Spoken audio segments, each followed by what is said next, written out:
Mesdames, Messieurs, que le Seigneur soit avec vous. Nous avons pour thème aujourd'hui la persécution. En 1994, nous avions appris, mon église et moi-même, qu'un pasteur irakien qui avait été condamné à mort et détenu depuis 9 ans devait être exécuté. Nous avons prié ensemble et demandé au Seigneur pour que le Seigneur délivre cet homme qui devait être exécuté tout simplement parce qu'il avait prêché la bonne nouvelle de Jésus-Christ en Irak. Et ce même jour, le soir, en suivant les médias, nous étions tous très heureux d'apprendre que cet homme avait reçu la grâce. Dieu avait écouté la prière de ses serviteurs. C'est pour vous dire que la prière est un élément très important pour contrer la persécution.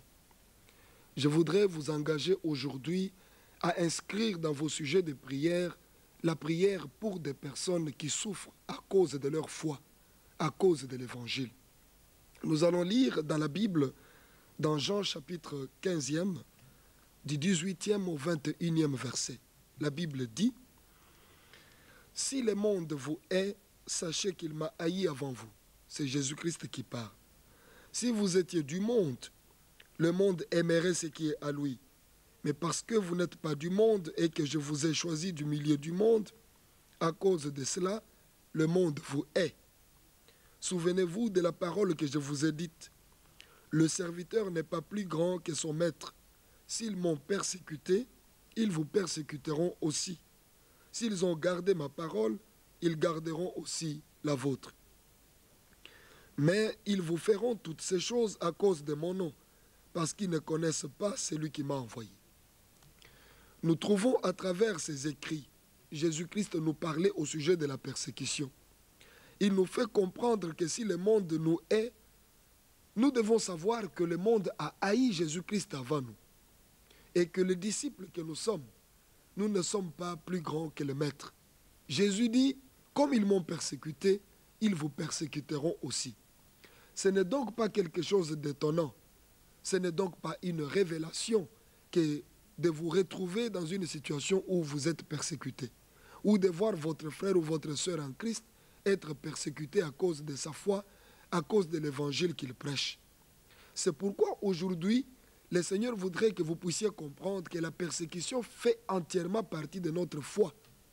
Ce n'est pas quelque chose d'étrange, mais elle fait entièrement partie de notre marche dans la foi avec le Seigneur Jésus-Christ. Ce pasteur dont nous avions parlé n'avait rien fait de mal.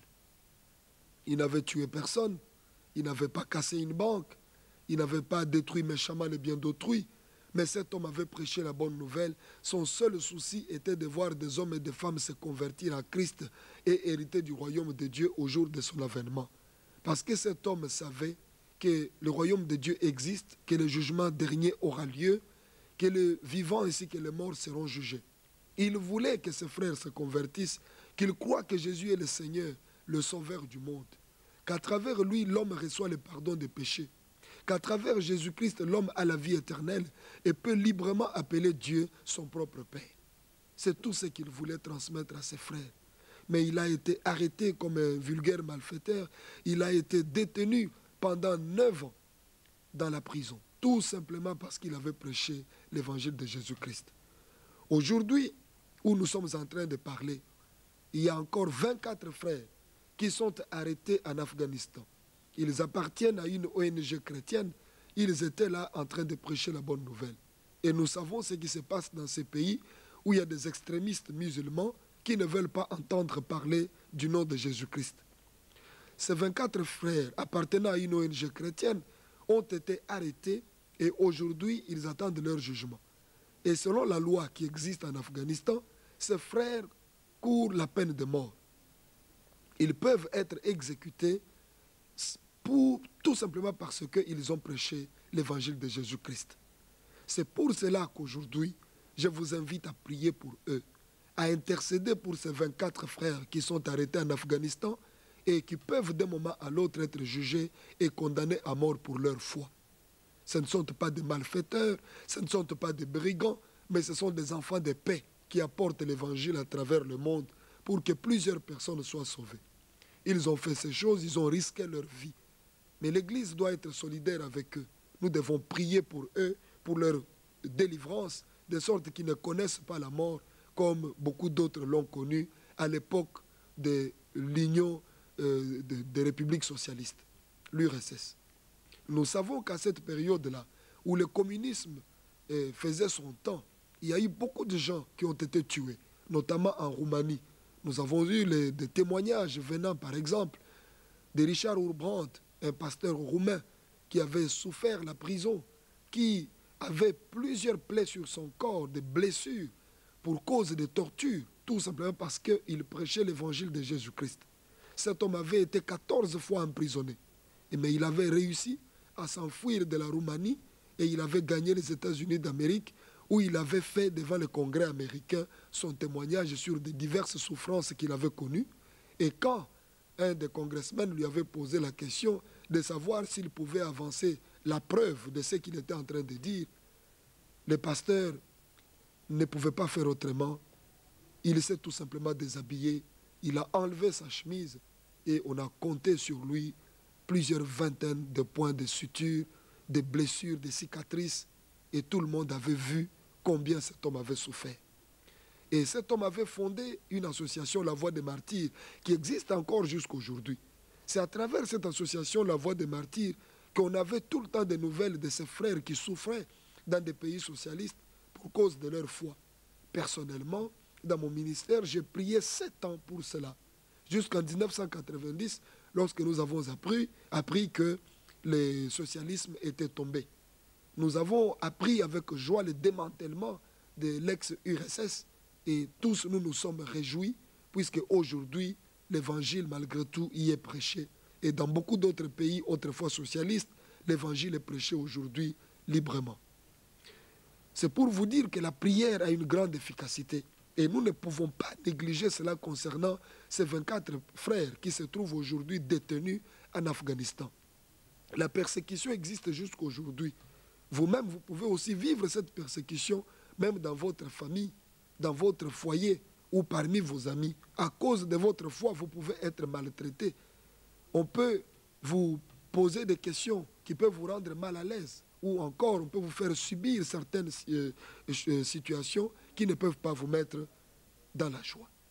Je vous invite donc à vous associer avec ces frères, à prier pour eux. Dans votre prière, souvenez-vous d'eux. Ne les abandonnez pas. Invoquez le Seigneur et le Seigneur les délivrera. Jésus le dit, souvenez-vous de la parole que je vous ai dite. Le serviteur n'est pas plus grand que son maître. S'ils m'ont persécuté, ils vous persécuteront aussi. S'ils ont gardé ma parole, ils garderont aussi la vôtre. Mais ils vous feront toutes ces choses à cause de mon nom, parce qu'ils ne connaissent pas celui qui m'a envoyé. Voilà pourquoi ils font cela. Alors ne priez pas seulement pour ces frères, mais priez également pour tous ceux qui les persécutent. Ils peuvent aussi se convertir, connaître Jésus-Christ comme leur sauveur personnel et avoir la vie éternelle. Cela s'est fait dans des pays socialistes à l'époque. Il y avait des policiers qui se convertissaient en écoutant l'évangile ou en lisant la Bible qu'ils avaient arrachée à un frère ou à une sœur. Ils arrivaient à lire et à se convertir. Il faudra prier aussi pour toutes ces personnes qui sont en Afghanistan pour qu'eux aussi arrivent à connaître Christ et que Dieu déjoue tous les plans de toutes ces personnes qui cherchent à empêcher que l'évangile soit prêché dans ces pays, car la parole du Christ est celle-ci, allez, faites de toutes les nations des disciples. Et ces frères, les 24 frères qui sont arrêtés aujourd'hui en Afghanistan, n'étaient partis là-bas que pour accomplir cette parole du Seigneur. C'est pour cette raison que nous devons prier pour eux, supplier le Seigneur pour qu'il les délivre des griffes de Satan, de sorte qu'ils trouvent grâce, qu'ils ne meurent pas, mais qu'ils continuent à prêcher l'évangile du Christ. La Bible nous dit, dans Romains chapitre 8e, du verset 33e au verset 34e, ce qui suit. Qui accusera les élus de Dieu? C'est Dieu qui justifie. Qui les condamnera? Christ est mort, bien plus, il est ressuscité, il est à la droite de Dieu et il intercède pour nous. Qui nous séparera de l'amour de Christ?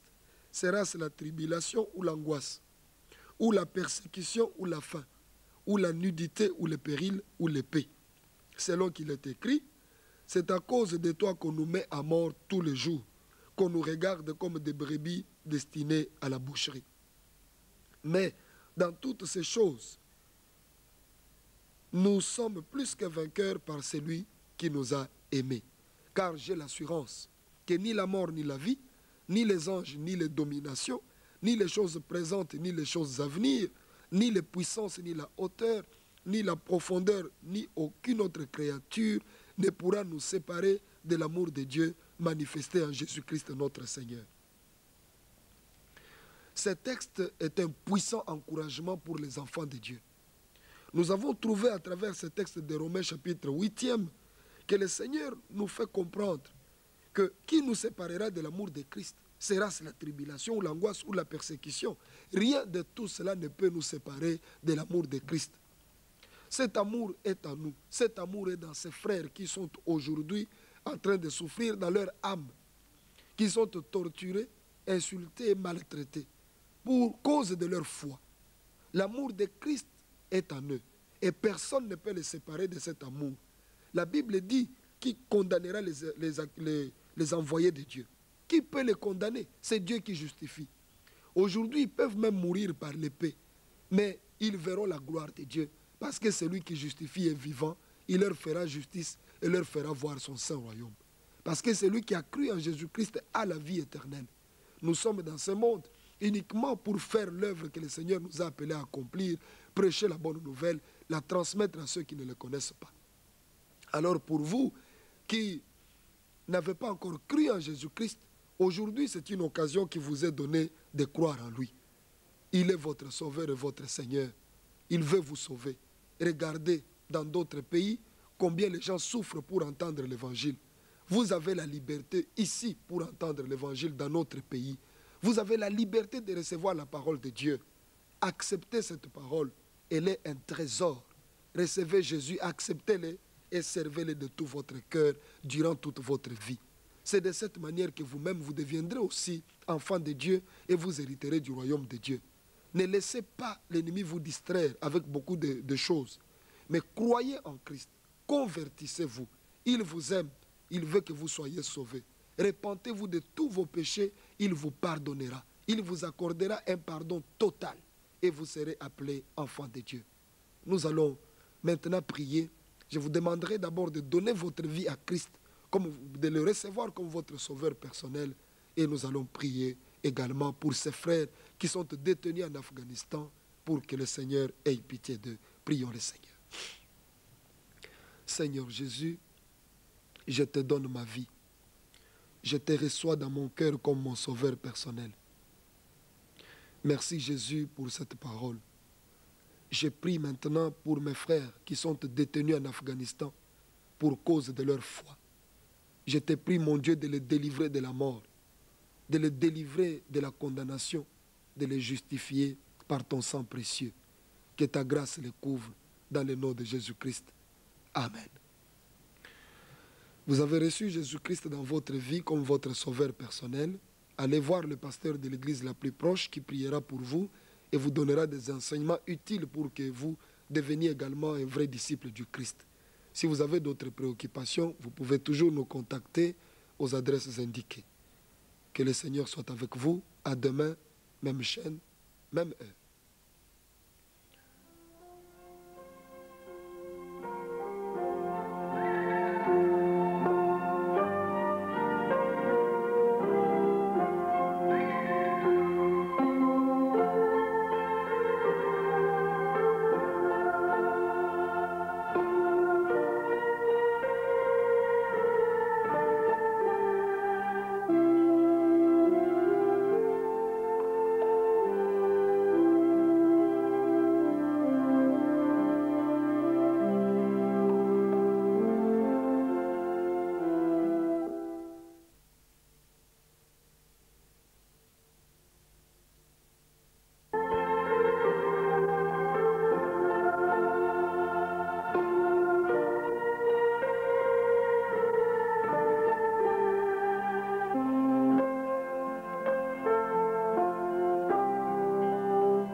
Madame, Messieurs, que le Seigneur soit avec vous.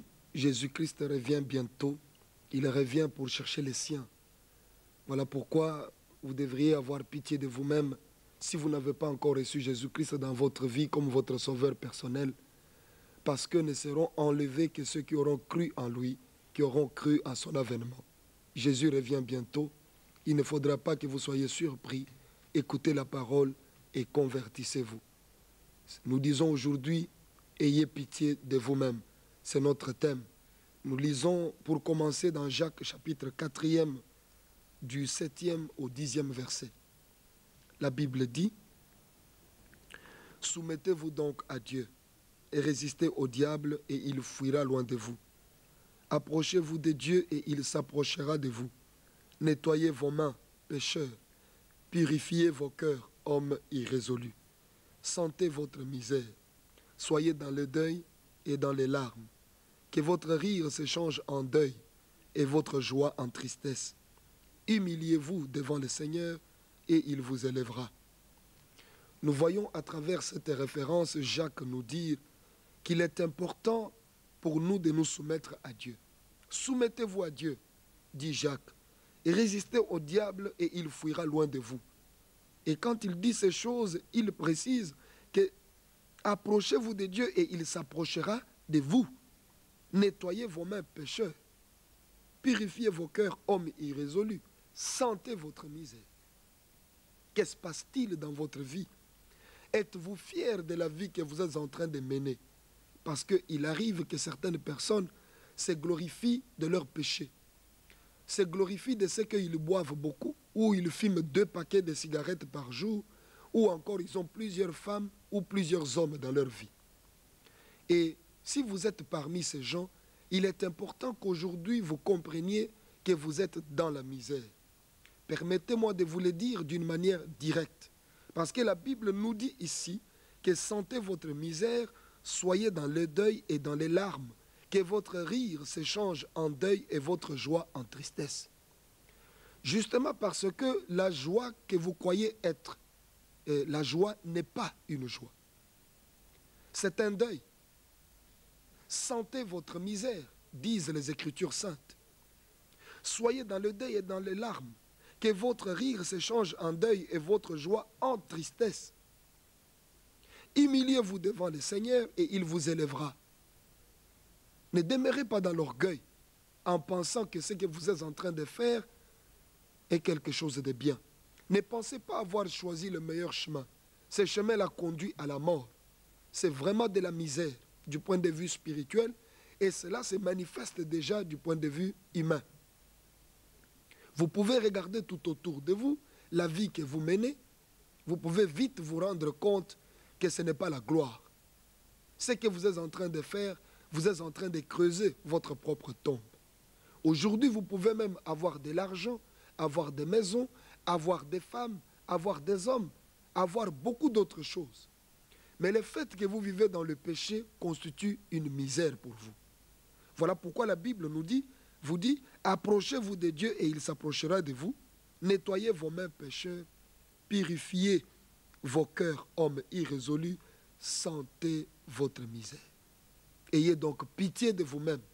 Humiliez-vous devant le Seigneur et il vous élèvera. La Bible nous montre comment une femme s'était humiliée devant le Seigneur dans les Écritures saintes. Nous pouvons les lire dans le premier livre de Samuel, chapitre 1er, du 9e au 18e verset.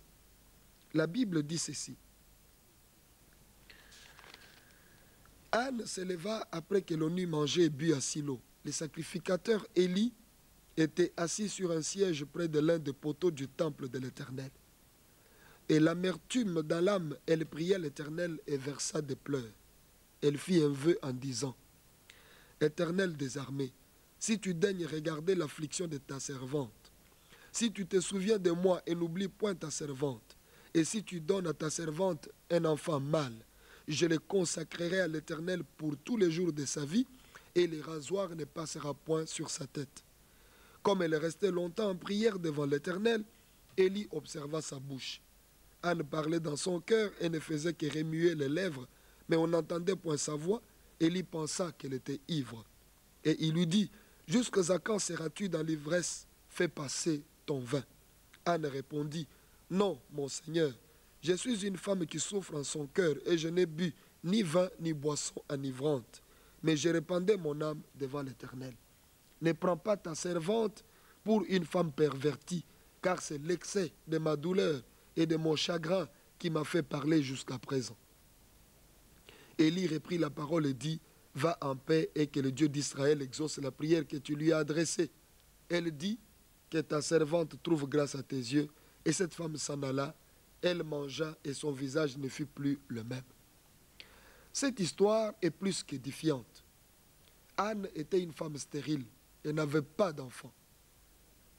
Sa rivale se moquait tous les jours d'elle et elle en souffrait beaucoup. Elle pleurait et refusait même de manger. Son mari venait pour la consoler et lui disait que je vaux pour toi plus que 10 fils. Mais cette consolation n'était pas utile pour Anne.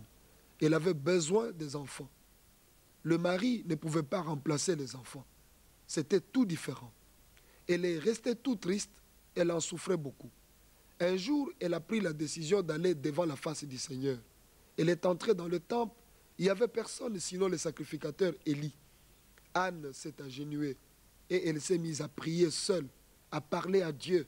Elle est restée longtemps dans la prière comme la Bible le dit et elle pleurait. Le sacrificateur Élie, qui était assis sur son siège, a regardé cette femme combien elle était en train de demeurer longtemps devant la face de Dieu. Il a fini même par croire que cette femme était ivre. Et il a adressé la parole à Anne en lui disant, « Pourquoi restes-tu là ainsi longtemps? Fais passer ton ivresse. » Mais Anne répondra au sacrificateur Élie que je ne suis pas une femme pervertie. Je ne suis pas ivre, mais c'est la douleur de mon cœur qui m'a fait parler jusqu'à présent. Cette femme avait senti sa misère. Elle avait compris qu'elle était misérable. Sans enfant, elle ne valait pas. Elle n'avait aucun honneur dans la société. Il y avait des gens qui se moquaient d'elle et elle ne pouvait pas rester tranquille. Elle-même désirait porter aussi un bébé. Elle en souffrait au fond de son cœur. Elle a senti sa misère. Elle n'est pas restée là à répondre à ses persécuteurs. Elle n'est pas restée là à s'apitoyer sur son propre sort. Anne n'est pas restée auprès de son mari pour lui dire « console-moi ». Mais elle est partie auprès de celui qui pouvait lui donner des enfants. Elle est entrée dans le temple, elle s'est agenouillée et elle a prié. Pourtant, dans le temple, il y avait le sacrificateur Élie. Elle n'est même pas allée auprès d'Élie pour poser son problème, pour lui dire « homme de Dieu, prie pour moi ». Elle n'a même pas fait ça. Elle pouvait aussi lui dire, partager son sujet de prière avec un serviteur de Dieu. Mais ce jour-là, elle était décidée.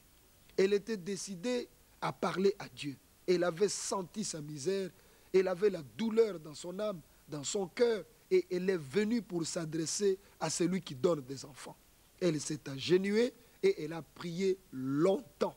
La Bible dit que longuement elle est restée là devant la face de Dieu. Mais que faites-vous? Parce que vous également, vous avez votre misère. Pour Anne, c'était les enfants qu'elle n'avait pas. Mais vous, quelle est votre misère? Vous avez commis un péché qui a entraîné des malédictions dans votre vie. Pourquoi ne pouvez-vous pas vous repentir devant Jésus-Christ qui seul ôte la malédiction? Pardonne les péchés de ceux qui viennent à lui. Je vous invite aujourd'hui à avoir pitié de vous-même. Parce que si vous n'avez pas pitié de vous-même, qui aura pitié de vous? Jésus-Christ ne pardonne que ceux qui se repentent. Pour recevoir le pardon des péchés, vous devez vous repentir de vos péchés. Croire en Jésus comme votre sauveur personnel. Anne avait senti sa misère. Elle a eu pitié d'elle-même. Elle est partie dans le temple pour chercher la face de Dieu. Elle a prié, elle a supplié le Seigneur et elle a obtenu gain de cause. Mais vous, que faites-vous? Que faites-vous? Vous continuez à murmurer. Vous continuez à accuser les autres, à dire que ce sont les autres qui vous font souffrir. Levez votre voix à l'Éternel. Il entendra votre voix et il vous délivrera. Quand vous lisez dans Psaume 120, le premier verset, la Bible dit, « Dans ma détresse, c'est à l'Éternel que je crie et il m'exauce. » Dans ma détresse, c'est à l'Éternel que je crie et Dieu m'exauce. Voilà ce que le psalmiste dit. C'est ce que je vous conseille aujourd'hui de faire. De tourner votre face vers Dieu. Ayez pitié de vous-même. Vous souffrez beaucoup. Vous manquez de tout et de rien. Ou encore, vous avez un problème qui vous dépasse, que vous n'arrivez pas à résoudre. Jésus-Christ est la solution. Il sait vous délivrer. Ne vous enfermez pas dans votre orgueil. Ne continuez pas à vous regarder comme une personne très importante ou bien à compter sur vos relations, sur votre famille ou sur des amis. Ils ne vous seront d'aucune utilité. Parce que les problèmes que vous avez nécessitent qu'un seul intervienne, le Sauveur du monde, et il s'appelle Jésus-Christ. C'est lui qui sait vous sauver, vous pardonner, vous purifier de toute iniquité, parce que le pardon que Jésus-Christ accorde, c'est un pardon total. Vous ne pouvez pas vous en sortir autrement. Humiliez-vous devant le Seigneur et il vous élèvera. La Bible nous l'a dit, que si vous vous humiliez devant Dieu, vous allez obtenir l'élévation. C'est lui qui élève uniquement ceux qui reconnaissent leurs péchés, ceux qui sont humbles. Je vous invite à accepter Jésus dans votre vie comme votre sauveur personnel. Il a versé son sang pour que vous ayez la vie éternelle, pour que vous soyez sauvés. Sa mort était votre mort. Jésus est mort à votre place. Il a porté vos souffrances et il vous délivre aujourd'hui en vous envoyant son Esprit Saint. Si vous l'acceptez, le Saint-Esprit viendra également en vous et vous aurez ainsi une délivrance totale. Et c'est lui qui vous conduira en toutes choses. Je vous invite donc d'accepter Jésus dans votre vie comme votre Sauveur et votre Seigneur personnel. Jésus est vivant. Il est ressuscité d'entre les morts. Il a vaincu les chaînes de Satan. Il a vaincu la mort. Il a vaincu les démons. Il a vaincu le péché. Si vous acceptez Jésus comme votre Sauveur personnel, vous aurez la liberté, vous aurez la vie, vous aurez la délivrance. Il est le Seigneur des Seigneurs, le Dieu des dieux, et en lui se trouve l'espérance et la grâce. Je vous invite maintenant de l'accepter à travers cette prière comme votre sauveur personnel. C'est de cette manière que vous aurez la liberté, la paix, la guérison et tout ce dont vous avez besoin. Répétez cette prière, s'il vous plaît, après moi. Seigneur Jésus-Christ, je t'accepte aujourd'hui comme mon sauveur personnel. Entre dans ma vie. Donne-moi le pardon. J'ai besoin de toi, Seigneur. Fais de moi ce que tu veux que je sois. Je t'aime, Jésus. Dans le nom de Jésus-Christ. Amen. Vous avez reçu Jésus-Christ dans votre vie comme votre sauveur personnel. Ne continuez pas à rester à la maison. Écartez votre orgueil. Humiliez-vous devant le Seigneur. Allez vous rassembler avec des frères et des sœurs en Christ. Parce que c'est la recommandation de Dieu que vous soyez dans l'église. Allez voir le pasteur de l'église la plus proche de votre lieu de résidence. Il priera pour vous, il vous baptisera et vous deviendrez vous-même disciples du Christ. Si vous avez d'autres préoccupations, vous pouvez nous contacter par téléphone, par des lettres, par email ou encore vous pouvez nous rencontrer physiquement. Que le Seigneur soit avec vous. À demain, même chaîne, même heure.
Mesdames, Messieurs, que le saint nom de Jésus-Christ soit béni pour la grâce qu'il nous accorde aujourd'hui de nous retrouver encore et de parler de sa part. Le thème de notre émission d'aujourd'hui est la morsure du serpent. Nous allons lire dans Nombre chapitre 21 du 4e au 9e verset. La Bible dit: Ils partirent de la montagne de Hor par le chemin de la mer Rouge pour tourner le pays d'Édom. Le peuple s'impatienta en route et parla contre Dieu et contre Moïse. Pourquoi nous avez-vous fait monter hors d'Égypte pour que nous mourions dans le désert? Car il n'y a point de pain et il n'y a point d'eau, et notre âme est dégoûtée de cette misérable nourriture. Alors l'Éternel envoya contre le peuple des serpents brûlants. Ils mordirent le peuple et il mourut beaucoup de gens en Israël. Le peuple vint à Moïse et dit: Nous avons péché, car nous avons parlé contre l'Éternel et contre toi. Prie l'Éternel afin qu'il éloigne de nous ces serpents. Moïse pria pour le peuple. L'Éternel dit à Moïse: Fais-toi un serpent brûlant et place-le sur une perche. Quiconque aura été mordu et le regardera conservera la vie. Moïse fit un serpent d'airain et le plaça sur une perche, et quiconque avait été mordu par un serpent et regardait le serpent d'airain conservait la vie. Ce que nous venons de lire s'est passé dans le désert. Le peuple d'Israël venait de quitter l'Égypte et devait rejoindre la terre promise. Mais sur la route, le peuple s'impatienta, comme la Bible le dit. Et le peuple s'est mis à murmurer contre Moïse et contre l'Éternel à cause des souffrances que le peuple connaissait sur la route. Il y avait la soif, il y avait la faim, et ce peuple ne pouvait plus supporter ce mode de vie. Ils étaient habitués à un autre mode de vie, mais là, ils se retrouvaient dans le désert, sur ordre de Dieu. Et ils ne pouvaient plus supporter. Cela arrive que quand quelqu'un s'est converti au Seigneur, quand cette personne se met en marche, Dieu les fait passer par l'épreuve. Il y a toujours un désert à traverser, un désert au cours duquel vous devez manifester votre foi, témoigner votre foi devant les hommes, à travers votre conduite, à travers vos paroles. Et cela est très important. Ces hommes et ces femmes manquaient de l'eau, ils manquaient du pain, et ils étaient dégoûtés de la manne qui tombait du ciel tous les jours. Ils n'en pouvaient plus. Ils désiraient manger de viande ou changer un peu de nourriture. Et ils ne pouvaient plus patienter. La marche était toujours longue. Moïse était là, la colonne de nuée était au-devant d'eux, Dieu était au ciel, mais ils n'arrivaient toujours pas à la terre promise. Ils se sont mis à murmurer et à parler contre Moïse et contre Dieu. Et quand Dieu a vu cela, il a entendu des murmures et il a vu l'impatience du peuple, Dieu a réagi. Et sa réaction n'était pas une bénédiction pour le peuple. Il a envoyé des serpents et des scorpions qui ont commencé à mordre le peuple et beaucoup de gens sont morts à cause de cela. Et le peuple a vu que Dieu était en colère contre lui et ce peuple a eu le réflexe de s'humilier devant la face de Dieu. Ce peuple est venu devant Moïse pour dire: nous reconnaissons notre faute. Nous avons parlé mal contre Moïse, contre toi Moïse et contre Dieu. Nous nous sommes mal conduits. Nous venons maintenant auprès de toi pour que tu pries l'Éternel, que l'Éternel ait pitié de nous, qu'il pardonne nos péchés, qu'il retire ces serpents qui sont en train de nous mordre et de nous tuer. Moïse a écouté la voix du peuple et il a prié. L'Éternel a eu pitié du peuple et il a dit à Moïse: fabrique un serpent d'airain, place-le sur une perche, quiconque aura été mordu et qui regardera ce serpent-là d'airain, il sera guéri, il ne va pas mourir. Et Moïse a fait cela, il a placé un serpent d'airain sur une perche et il a dit au peuple: les serpents continueront toujours à exister, ils vont toujours vous mordre, mais une fois que vous êtes mordu, ne restez pas ainsi, levez votre regard sur la perche, regardez le serpent d'airain que je viens de faire et il suffit de le regarder, vous allez être guéri, vous n'allez pas mourir de la morsure, du venin mortel de ce serpent. Et c'est ce qui s'est passé maintenant dans le désert. Mais il est important que vous et moi aujourd'hui, nous puissions tirer quand même une leçon de ce qui s'est passé dans le désert. Car la Bible nous dit que tout ce qui a été écrit l'a été pour nous, pour notre instruction, pour nous aider à ne pas tomber dans les mêmes erreurs. Est-ce qu'aujourd'hui, n'êtes-vous pas en train de faire la même chose que ceux-là qui étaient dans le désert? N'êtes-vous pas en train de vous impatienter, en train de dire que jusqu'à quand l'Éternel me bénira-t-il? J'ai reçu beaucoup de promesses, beaucoup de prophéties On m'a parlé de beaucoup de bonnes choses de la part de Jésus. J'ai cru en lui, mais ça tarde. Je n'ai toujours pas la bénédiction promise. Je n'arrive toujours pas à contempler ce que je crois dans mon cœur. Peut-être êtes-vous en train de murmurer même contre votre église ou contre votre pasteur. Peut-être êtes-vous en train de murmurer contre d'autres serviteurs de Dieu ou contre d'autres prédicateurs. C'est une mauvaise chose qui multiplie les serpents, c'est-à-dire des démons dans la vie des enfants de Dieu ou dans la vie des hommes tout court. Quand vous murmurez contre des hommes de Dieu, contre des églises, vous vous impatientez, c'est quelque chose qui ouvre la porte large aux démons pour qu'ils se multiplient contre vous. Parce qu'ils savent que tout homme qui murmure contre Dieu ne peut pas recevoir la bénédiction de Dieu. Dieu n'exauce que la prière et la foi. Dieu n'exauce pas les murmures et l'impatience. Il est important que vous puissiez vous examiner vous-même. Vous ne pouvez pas continuer ainsi en vous croyant être le seul juste et en condamnant des serviteurs de Dieu et des églises qui existent tout autour de vous. C'est mal faire. Convertissez-vous, repentez-vous de vos péchés. Croyez en Jésus-Christ comme votre sauveur personnel et il va ôter cette malédiction grave qui existe dans votre vie. Des ennemis sont en train de se multiplier aujourd'hui contre vous à cause de votre mauvaise langue.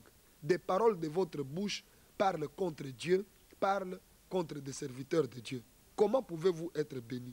Puisque chaque jour sur votre langue, ce ne sont que des noms de serviteurs de Dieu, des noms des églises qui sont sur votre langue, pour les insulter, pour vous moquer d'eux, pour parler du mal d'eux. Comment pouvez-vous être bénis? Le peuple d'Israël pensait avoir raison. Ces peuples se disaient non, nous étions bien en Égypte, nous mangeons notre pain.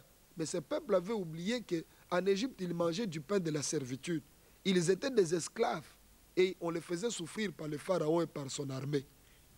Et ce peuple a crié à Dieu, la Bible le dit, pour demander la délivrance. Dieu l'a délivré et ce peuple a oublié toutes les souffrances qu'il connaissait là en Égypte. Il a oublié qu'il était esclave en Égypte. Et maintenant, il exigeait la viande dans le désert. Ce peuple exigeait beaucoup de choses et se mettait à murmurer contre Moïse et contre Dieu. Dieu n'a pas aimé ça et il a frappé ce peuple. Des serpents se sont multipliés. Toute personne qui avait été mordue trouvait la mort. Et quand ce peuple est allé se repentir, c'est à travers la repentance que ce peuple a trouvé la vie. Moïse a parlé à Dieu et Dieu lui a dit, fabrique un serpent d'airain, élève-le sur une perche. Quiconque aura été mordu et regardera ces serpents trouvera donc la vie. C'est ainsi que ceux qui étaient mordus ne mourraient plus, mais trouvaient la vie. Nous allons lire dans 2 Rois, chapitre 18, le verset 4.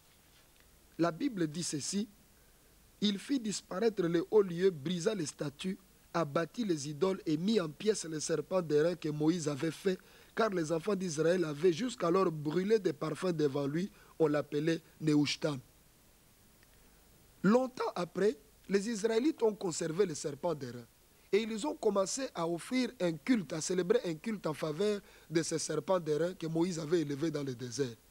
Du temps d'Ézéchias, Ézéchias prit ce serpent d'airain et le brûla, il le détruit. Et Ézéchias avait détruit ce serpent et l'avait jeté. La Bible nous le dit que les enfants d'Israël brûlaient des parfums devant ce serpent d'airain. Voilà pourquoi Ézéchias, ayant trouvé que c'était devenu une idole pour le peuple d'Israël, avait détruit ce serpent.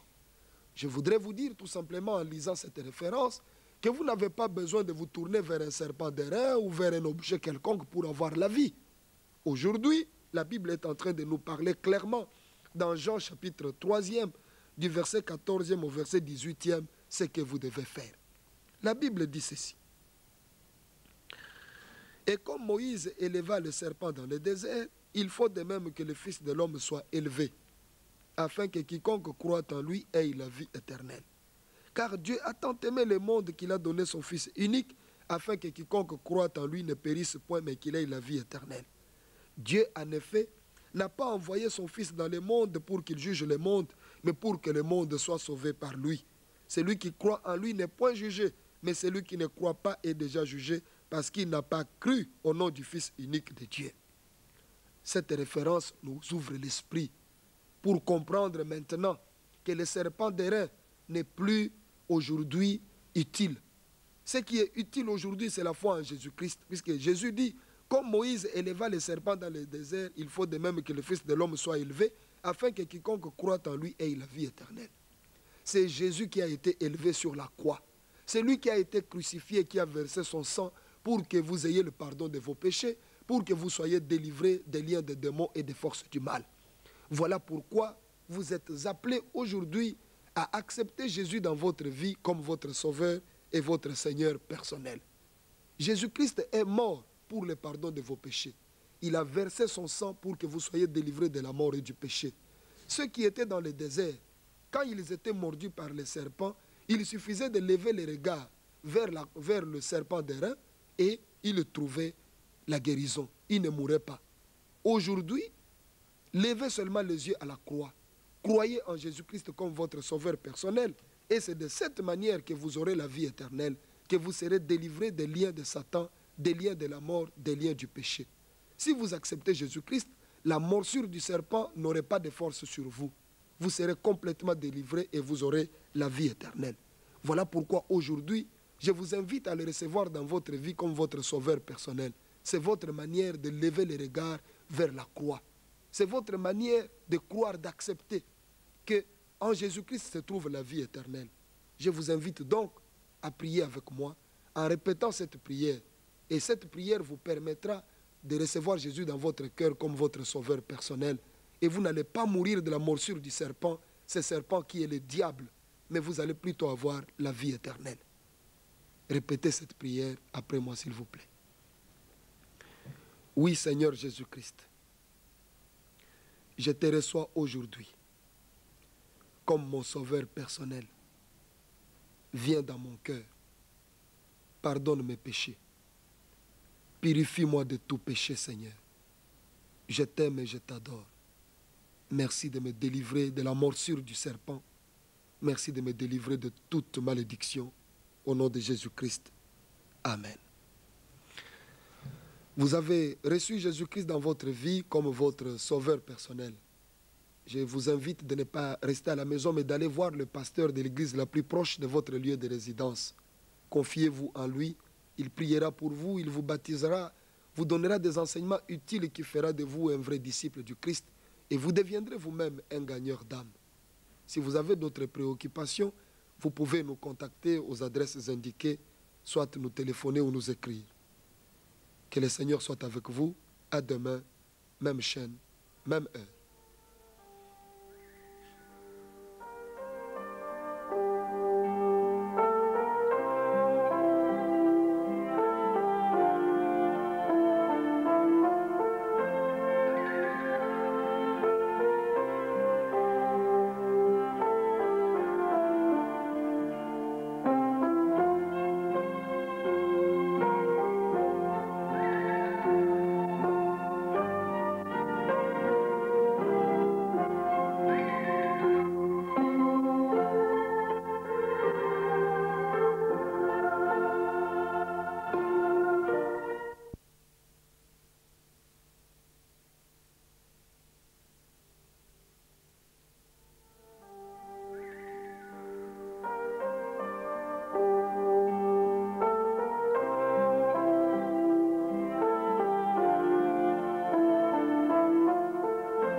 Mesdames, Messieurs, béni soit le Saint-Nom de Jésus-Christ, lui qui est notre Roi et notre Dieu.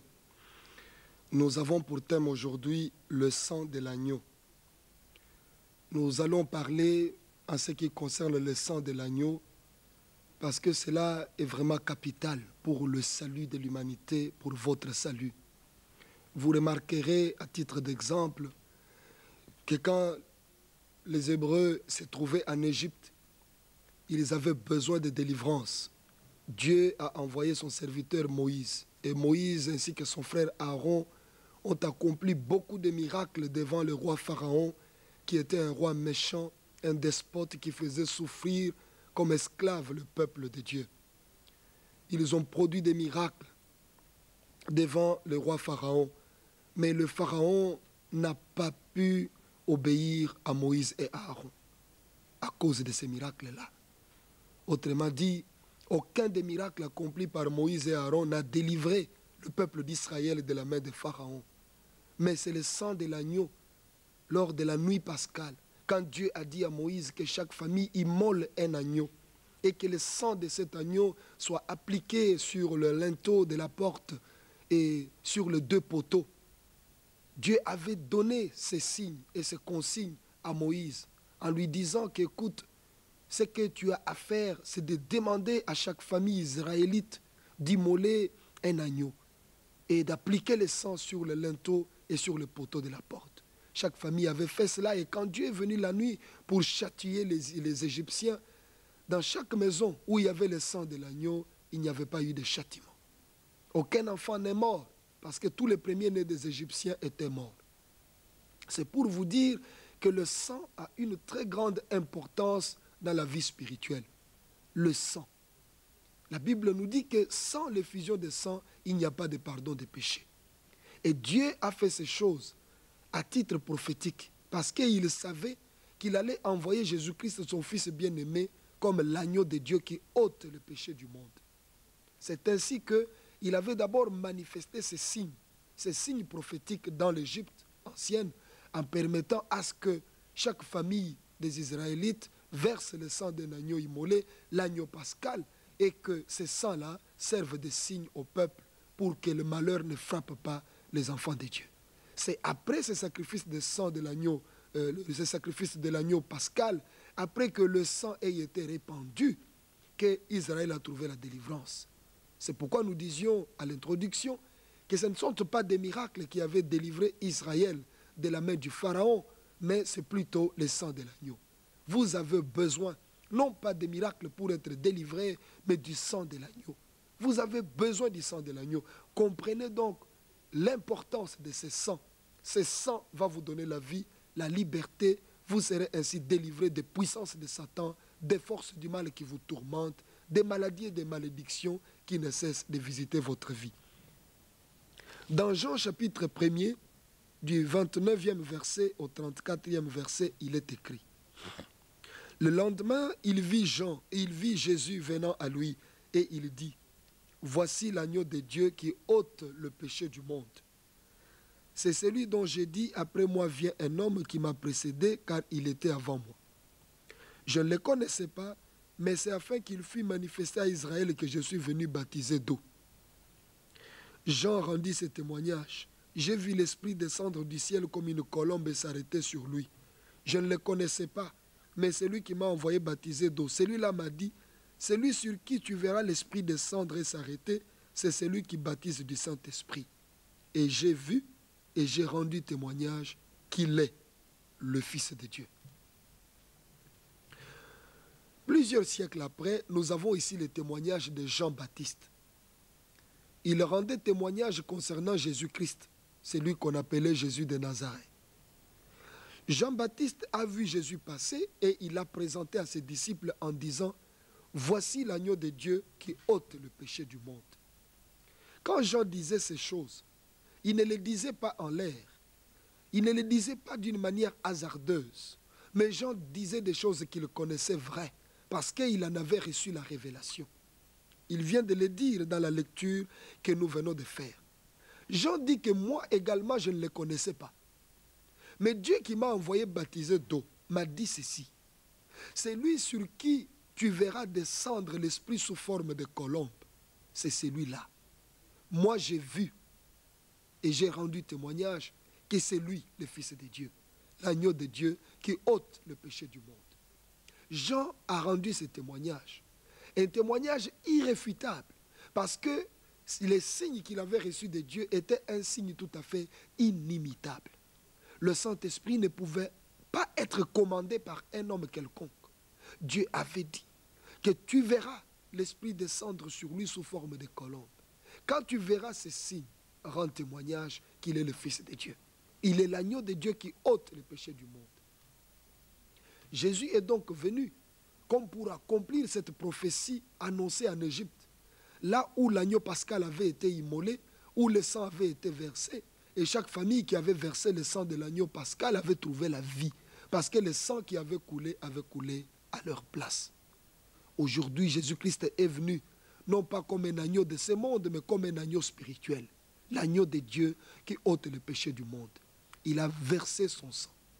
Il a versé son sang pour que vous puissiez avoir la délivrance de vos péchés, que vous puissiez avoir le pardon, que vous puissiez avoir la délivrance de tous les mauvais esprits qui vous tracassent, que vous ayez la vie éternelle.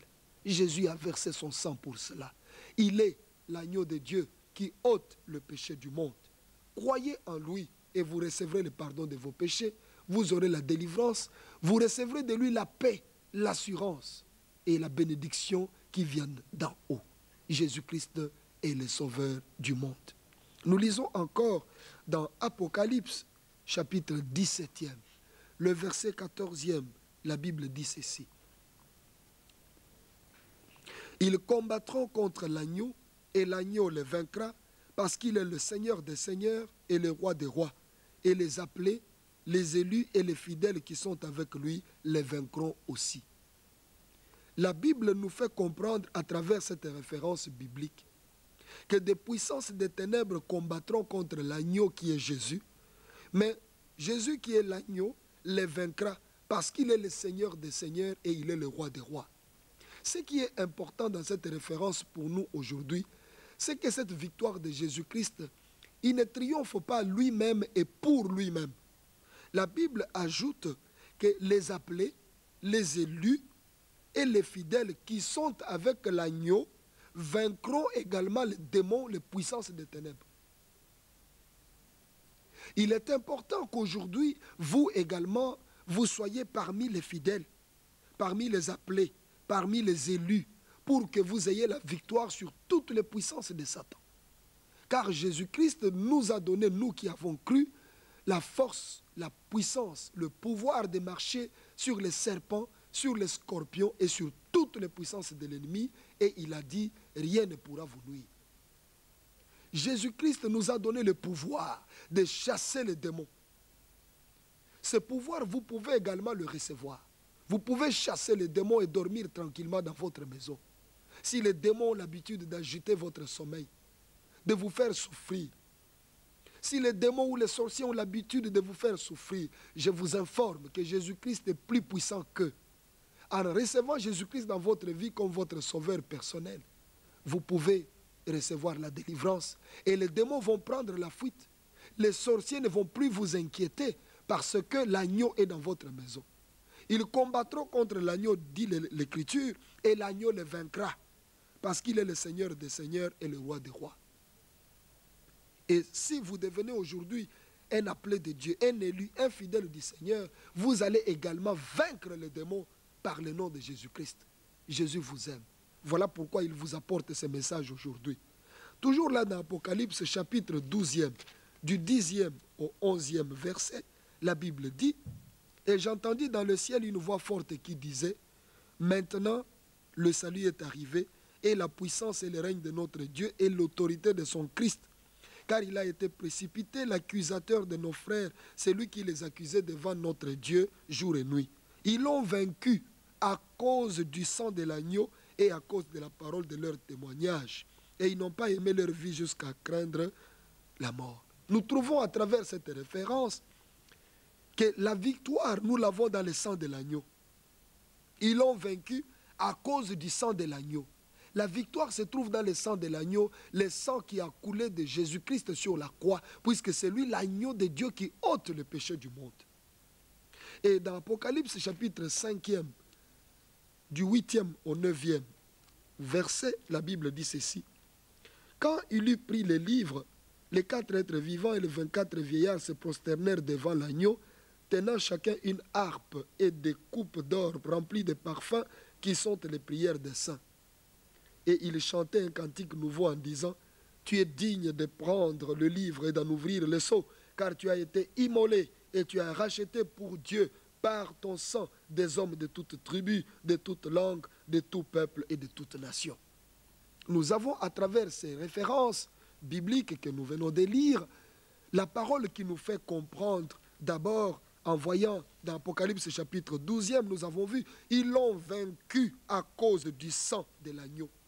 Et nous trouvons ici dans Apocalypse 5e, le cantique qui était chanté, un cantique nouveau qui disait, tu es digne de prendre les livres et d'en ouvrir le sceau, car tu as été immolé. Jésus est l'agneau immolé. Et tu as racheté pour Dieu, par ton sang, des hommes de toute tribu, de toute langue, de tout peuple et de toute nation. Pourquoi pouvez-vous demeurer dans l'incrédulité? Tournez-vous vers le Seigneur.